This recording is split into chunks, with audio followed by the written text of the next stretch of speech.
আজি মই ৰুমখিনি দেখুৱাম আপোনালোকক। হ'ল গৈয়ে পোৱা ৰুমটো, এইফালে ধনকেইটা ৰুম। চাওক ইমান ধুনীয়াকৈ ধৰণে ডেক'ৰেট কৰি। এইটো ৰুম হ'ল প্ৰথমতে পোৱা, তাৰপিছত এইটো এটা ৰুম, এইফালে এটা ৰুম, এইফালে এটা ৰুম। এই ৰুমটো হ'ল ধনকেইটাৰ ৰুম। এই ৰুমটোৰ অৱস্থা, এই ডাঙৰ ধৰণে গাড়ী চলাই আছে আৰু ধৰণে চাইকেলৰ লগত লাগি আছে। এটা খেলা বস্তু এইটো ৰুমতে থৈছোঁ, চাওক অৱস্থা ধনকেইটা কি কৰি থৈছে এইটো ৰুমত। তাৰপিছত এইটো হ'ল বাথৰুম, মই ৰুম, ইফালে হ'ল কিটচেন, এয়া হাৱা আহিছে, ধুনীয়া ভিউ। এইটো বৰ্তন ধোৱা, এফালে আছে। ইতনা ডাঙৰ পাৰ্চেল।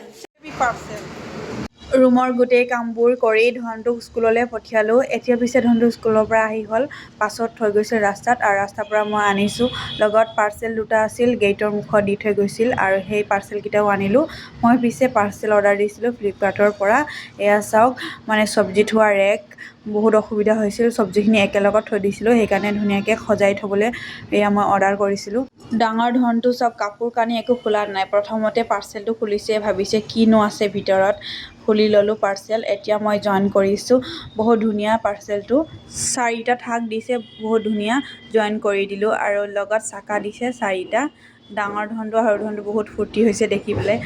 তাৰপিছত পাকঘৰত ধুনীয়াকৈ থৈ দিছোঁ, আৰু পিছত চব্জিখিনি ইয়াত থ'ম। আৰু ডাঙৰ ধনটোৱে আহি আৰু এটা পাৰ্চেল খুলিলে।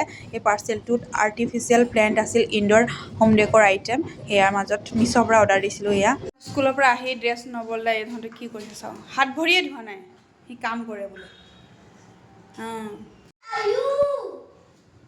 এই ধৰণটোৱে আহি ডেক'ৰেশ্যন কৰিলে, ৱাও সুন্দৰ লাগিছে। এয়া ধনকেইটাই নিজে ৰেডি কৰিছে।